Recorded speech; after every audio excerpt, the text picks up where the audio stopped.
In part 1, the peaceful kingdom of Nri was attacked by warriors from Arochukwu. One of those captured was Ihuoma, a brave and wise young woman. Now she is held in the palace of Arochukwu, but her spirits remain strong. In part 2, her story takes a new and surprising turn.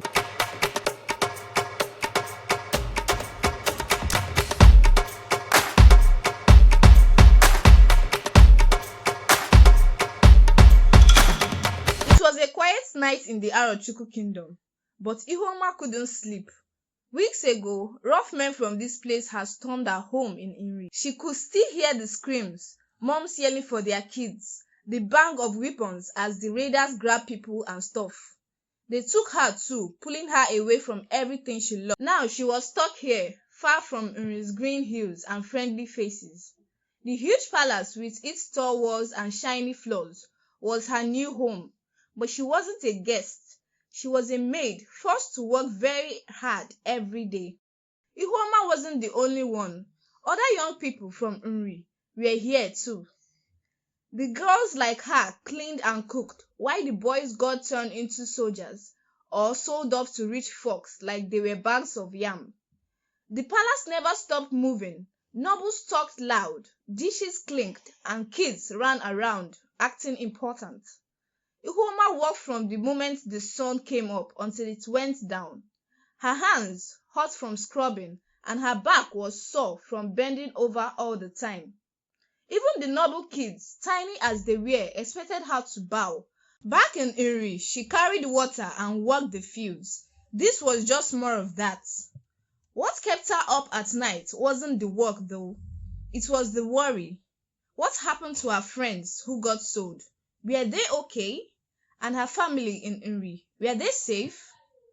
She heard the raiders might go back, hurting more people she loved. That thought made her feel sick. She had to do something, escape, warn her village, save them. So she stayed quiet, watching everything, waiting for the right moment. In the tiny room where the maid slept, Ihuoma had one special thing. A wrist bead from a boy she met long ago. It was just some color threads tied together, nothing fancy, but it reminded her of home. Every night, she hid it under her sleeping mat and held it tight. She didn't talk much anymore, keeping her thoughts on Nri. She had no idea her life was about to flip upside down. One day, the palace got loud and busy. The Ekpe festival was coming. A big party where everyone, even maids like Ihuoma, got treated nice for once. The air smelled like roasted yams and spicy meats, and drums banged all around. The maids got pretty white robes to wear, not their usual rough clothes. The other girls were so happy, spinning around and laughing. "This festival is going to be amazing," one maid said, grinning at Ihuoma. "We get to see with the fancy people," another chimed in, her eyes shining. "Even the king will act like we are somebody." Ihuoma gave a small smile, but she didn't feel it. She knew this nice stuff was fake. Just one day of pretending. Tomorrow they'll be back to cleaning and getting yelled. The other maids hoped a noble might notice them, maybe even marry them out of this hard life. But Ihuoma didn't care of that. She sat off by herself thinking of Nri, the cold wind, her family's voices, the way home felt right. When the sun went down, the festival started. The courtyard looked like a rainbow, tables covering in bright clothes like lanterns glowing like fireflies. The king came out, sitting with everyone, which made people whisper in surprise. Kids ran around laughing and the drums got louder. Then the Ekpe masquerade showed up, a tall figure covered in straws and feathers, wearing a mask that was pretty but scary. It danced fast, jumping and spinning, and the crowd clapped. Some people leaned in to watch while others pulled back, a little afraid.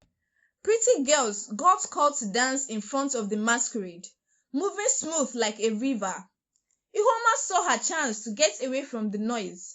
She slipped through the crowd, her white robe dragging a little, as she headed back to the palace. It was quiet inside, no one was around. As she walked to her room, she heard whispers from the royal kitchen. Something pulled her closer. She had to know what was going on. She tiptoed to the door and peeked through a crack. 2 head maids were there, standing over trays of food for the royal family. Ihuoma's heart stopped when one sprinkled a weird, colorful powder into a dish. "Get another maid to give this to the prince," one whispered with a mean voice. "If this fails, the chief will be mad," the other said. Ihuoma felt her chest tighten. She remembered an old man in Uri saying the prince was good. People said he would stop the raids, maybe even save Uri Kingdom. The king and his friends didn't like that. They wanted him dead. Now she knew how they would poison him. She was scared, but mad too. She couldn't let them. Ihuoma hid, her mind spinning like a top. Soon, maids came to grab the trays for the festival. She mixed in with them, her heart banging loud, hoping she would get the prince's food. Luckily enough, when she got to the kitchen, the headmaid pushed the poison tray at her. "Give this to the prince," she snapped. "Don't mess up, or you are done." Ihuoma nodded, too scared to talk. She walked back to the festival, the tray feeling like a rock in her hands. The crowd was quiet now, listening to an old man talk about being together. She spotted the prince sitting there, looking calm but serious. He was young, with smart eyes that noticed things. Her hand shook as she got close. He reached for the food, but right before he grabbed it, she dropped the tray. It hit the ground hard, smashing the dish, the poison spilling out. People gasped, and the prince looked mad. "What is this about?" he asked with a sharp voice. Ihuoma's leg felt weak, but she bowed low. "Sorry, my prince," she whispered, shaking. She looked up quick, trying to tell him with her eyes what she couldn't say. He frowned, not sure what she was up to, then waved her off. She cleaned the mess fast, her heart racing, and ran back to the palace, glad he was safe, but terrified for herself. That night, Ihuoma was lying down, sore and tired, when the door flew open. 3 big guards marched in, the headmaids behind them. "That is her," one maid yelled, pointing. The guards grabbed Ihuoma before she could move, dragging her outside. She kicked and asked what she did, but a whip hit her back, and pain shot through her. She bit her lip, not wanting to cry. They threw her on the cold ground, her knees scraping dirt. "What did I do?" she asked again, but the whip came down harder, cutting her skin. Tears came, but she wouldn't beg. At the same time, the prince couldn't sleep. He kept thinking about Ihuoma. "She looked at me funny, like she wanted to say something." He told his guard. "She's just a maid," the guard said. "Probably clumsy." But the prince wasn't so sure. He went outside for air and heard someone crying from a distance. He followed it, walking faster until he saw her, hurt, bloody, with the guards whipping her. "Stop!" he shouted, loud as a storm. The guards froze and bowed, scared. "What did she do?" he asked. They mumbled dumb excuses, tripping over their words. He sent them away, promising to deal with them later, and bent down to Ihuoma. She was weak, shaking, and he helped her up gently. "Take her to my room," he told his guard.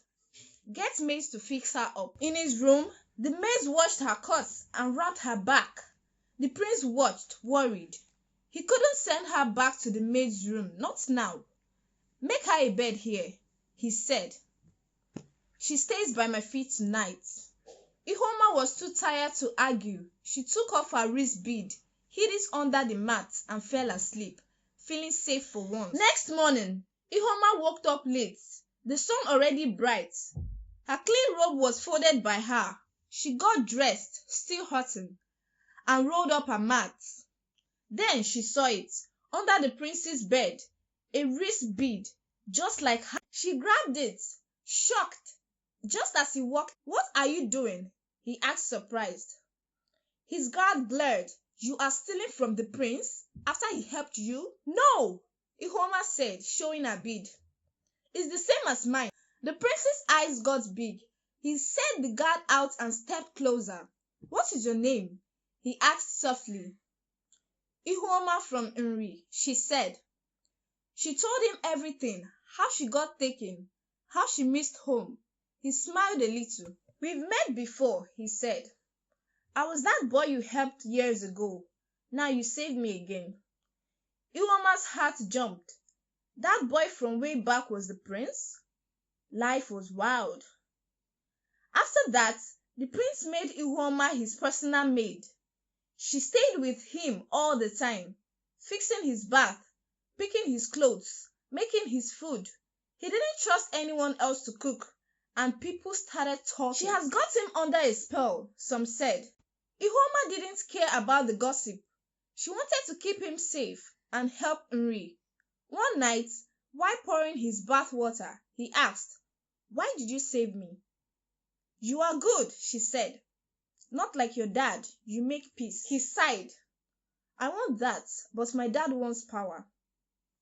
"Then get ready to be the king," she said. "Find people who like you and get them to support you." He wasn't sure at first, but Ihuoma kept insisting. He later agreed when his mom talked him into it. He started helping regular people, giving them food, listening to them. They loved him, and his dad got jealous. Months later, a war started nearby. The king, scared of his son being popular, made a nasty plan. He would send the prince to fight, then tell men to run off, leaving him to die. Ihuoma's friends, maids and guards from Uri found out. One guard told her late at night, "The king is going to kill the prince at war," he whispered. "Tell him." Before the sun came up, Ihuoma ran to the prince's room. She waited outside till he came out, ready for war. He saw her and stopped. "What is wrong?" Ihuoma looked up at the prince in the eyes. She felt a lump in her throat as her eyes became teary. "My prince, I do not wish to cause a problem. Neither is it my intention to put you up against your father, the king," Ihuoma said. The prince knew he needed to join his father's men already and set out for the battle, but he also decided that Ihuoma was special to him and he would patiently give her a listening ear. He took her into his chambers and asked her to explain well. Ihuoma narrated all that she has been told about the king's plan. The prince doubted it but did not let it obvious to her. Rather, he assured her he would take his own men of war along to the battlefield and come back victorious. He told her to remain in his chamber to receive him as he returned. He indeed had his men of war follow him to the battlefield, but did so discreetly, without the knowledge of the king and the king's men. The battle was fierce. The king's men fought, but only for a while. When they saw the prince had been surrounded by the enemy, a horn was blown, and they began to retreat, leaving the prince to die in the hands of his enemies. Fortunately, the prince's men arrived on time. They were courageous and tough. They fought relentlessly and indeed ended victoriously. They chased the enemy away and returned home in jubilation. Meanwhile, the king's men had returned earlier to announce their defeat, reporting that the prince had been captured.